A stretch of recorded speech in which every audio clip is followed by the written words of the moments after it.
Ladies and gentlemen, please join me in welcoming to the National Press Club Federal Communications Commission Chairman Tom Wheeler. It's an honor to be here at the National Press Club. The first generation wireless, 1G, was voice. The second generation, 2G, allowed both talk and text. The third generation, 3G, the internet, in a limited way. And today's technology, 4G, completed that digital migration. But if anyone tells you that they know the details of what 5G is going to become, run the other way. Since then, our atmosphere has become far more permeated with electric waves of widely diverse types. There's no doubt now that electric waves, electromagnetic forces, cause direct biological effects. There's thousands of peer-reviewed papers on this subject. There's no doubt about it.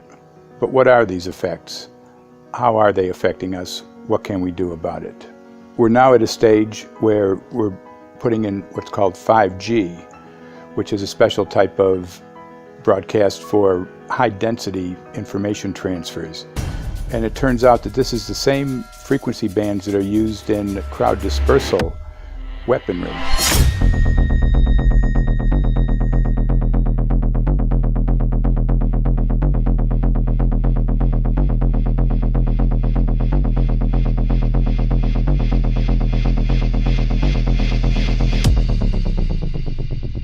I joined the Royal Navy in 1960, and I specialised in microwave warfare.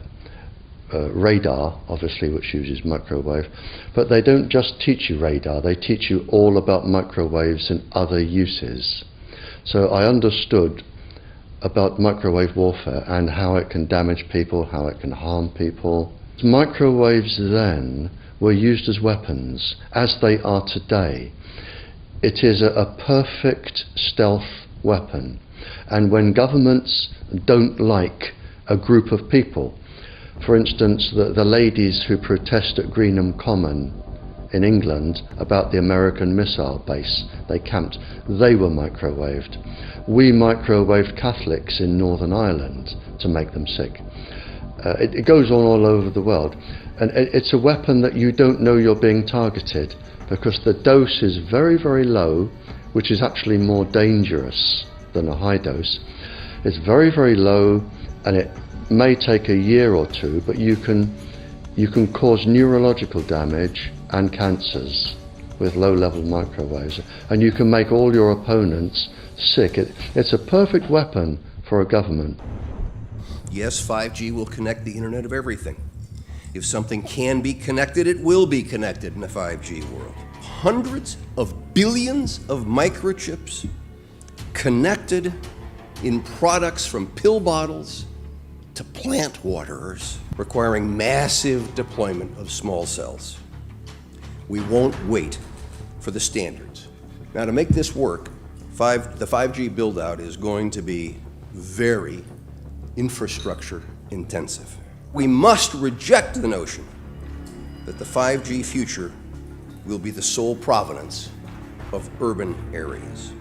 The 5G revolution will touch all corners, and that's damn important. The interconnected world of the future will be the result of decisions we must make today.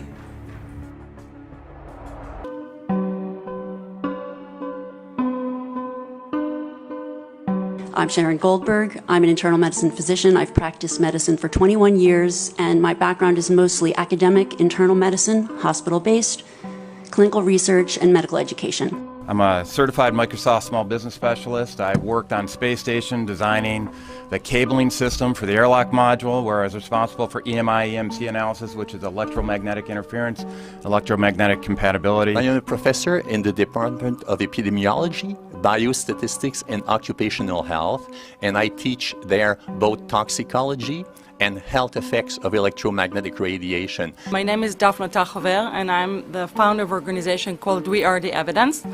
We are an organization that represents the many adults and unfortunately many children who have become very sick from wireless technology radiation. There seems to be a couple false Easter eggs being put out there right now. I want to make sure we dispel that right off the gate. The effects of wireless on health scientifically are very, very clear. So it's always pushed back to the definition of an acceptable level of radiation. And that's what this is, by the way. This is about radiation. Wireless radiation has biological effects, period. My name is Dr. Angie Kolbeck.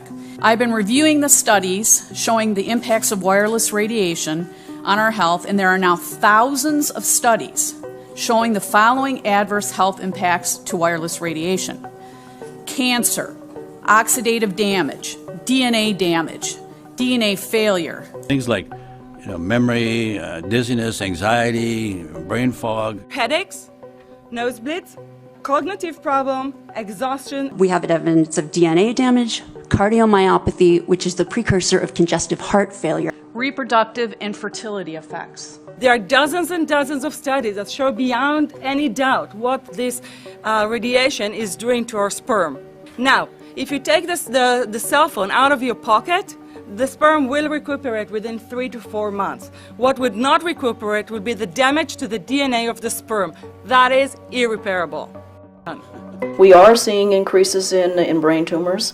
We're seeing increases in Alzheimer's. We're seeing increases in all of the neurotransmitter diseases, ALS, Lou Gehrig's disease, Parkinson's. These are all disease systems that are known to be associated with low-level energy exposures. We talk about 24/7, around-the-clock exposure, wherever you are and your whole body. You never get away from it. And it seems from our studies that maybe your immune system can cope with for a time, but it will deteriorate. Then the irradiation will definitely damage cells at a deeper level, and the question is what will then happen? These are out of peer-reviewed papers, so these are not just hypochondriacs thinking that they're doing it. We're having real problems with this. This is no longer a subject for debate when you look at PubMed and the peer-reviewed literature.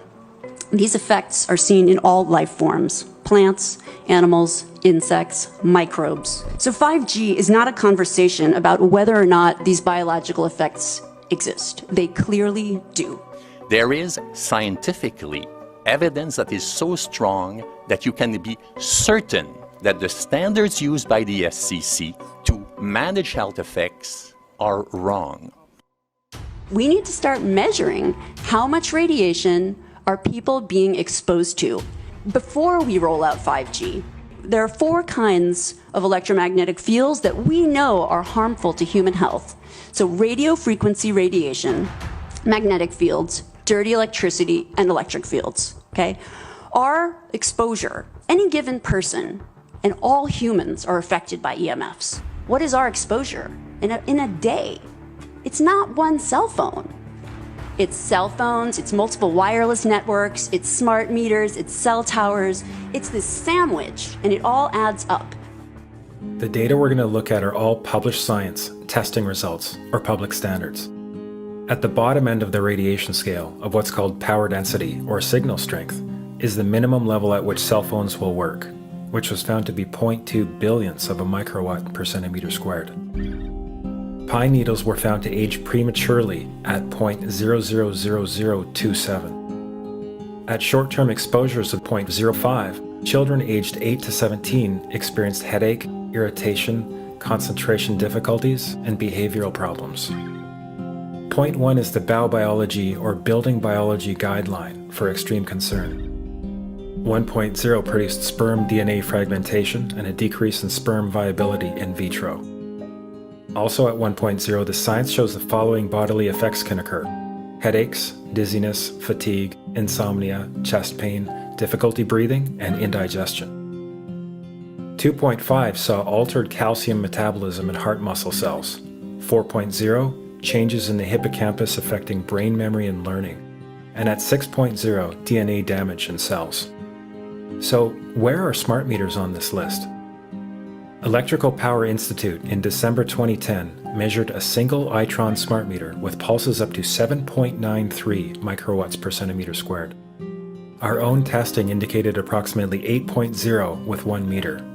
These tests are at a close distance, approximately 1 foot away from the meter, but an infant's crib could be just as close on the other side of the wall where the meter or bank of meters are installed. Even though there are all these known health effects at levels far lower, Switzerland, Liechtenstein, and Luxembourg see fit to set the standard at 9.5. And China, Poland, and Russia, 10.0. This is the same level at which behavior has been altered, producing reflexes of avoidance following 30-minute exposures. A room of 12 smart meters, very common and even a conservative number in an apartment building, tested at 19.8 microwatts per centimeter squared. This is hundreds of times higher than levels which clearly indicate harmful effects. So how can utilities and governments get away with forcing these devices on everyone? This is how. In Canada and the US and several other civilized countries, the safety limit is set at 600 to 1,000 microwatts per centimeter squared. This so-called safety limit is literally tens of thousands of times higher than levels which are known to damage health according to peer-reviewed published science.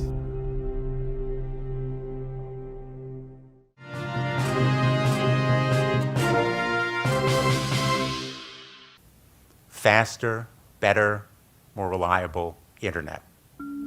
That's the promise of 5G technology, but there is also the peril.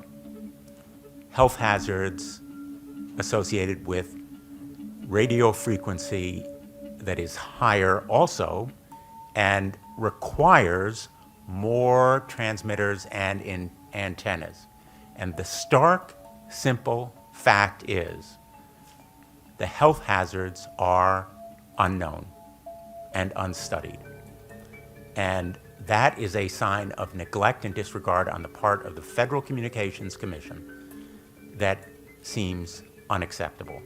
There have been no answers so far. The FCC basically has said everything's fine, but in order to reach a conclusion about the health and safety of this new technology, we need facts. Mr. Chairman, thank you for having this hearing. 5G, as you well know, also uses higher frequency waves that don't travel as far and will rely on a network of hundreds of thousands, potentially millions of small cell sites. And the question then is, are there any health implications, any public safety implications to those additional sites that are likely to be located close to homes, schools, workplaces, and closer to the ground? Correct? Correct, Senator. Yes. So my question for you, particularly Mr. Gillen and Mr. Perry, how much money has the industry committed to supporting additional independent research? I stress independent research. Is that independent research ongoing? Has any been completed? Where can consumers look for it? And we're talking about research on the biological effects of this new technology. Thank you, Senator. I think, thank you for your focus on the issue.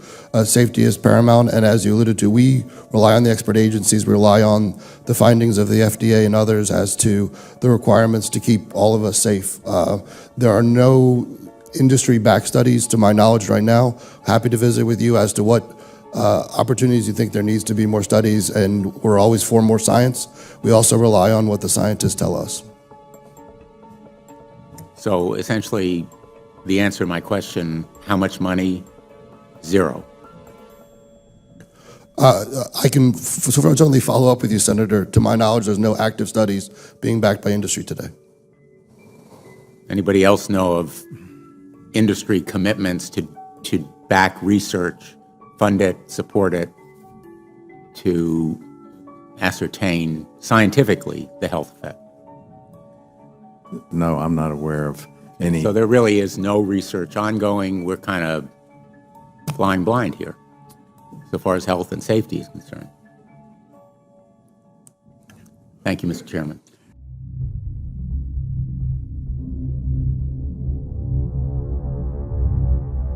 You're a trained medical professional. Yes. We don't have one on the panel.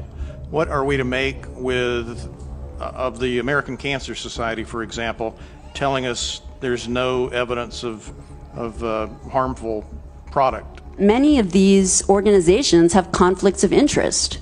Very briefly, if you can, what do you mean by conflict of interest? One of the first things that you teach residents is that you always have to look at the funding. There's a tremendous amount of sponsored research by people who are hired to do studies to find no effect. And that's plagued this field in a number of countries. The radio frequency radiation work that we did was supported by Motorola. The relationship was really very cordial and very stress-free, but only up until we started generating data. These folks were very, very upset and began to talk about how are they going to handle this, what sort of spin can we put on this, what can we expect from this, and from that point on the relationship changed. What we saw was that Motorola began to exert more and more control over the work, telling us what to do, telling us how to write abstracts, what to say in the abstracts, what to say in the papers, how to do the work. No, don't do this. Yes, do it this way. This was unacceptable. I had completed our study of DNA damage, and I submitted the final report to Motorola. They simply weren't willing to accept my interpretation of my study, my evaluation of my study, my knowledge of science at that point, and tried to urge me not to publish the study. So in our first slides, what we see is normal cells, and the structure of the cells is intact and sound.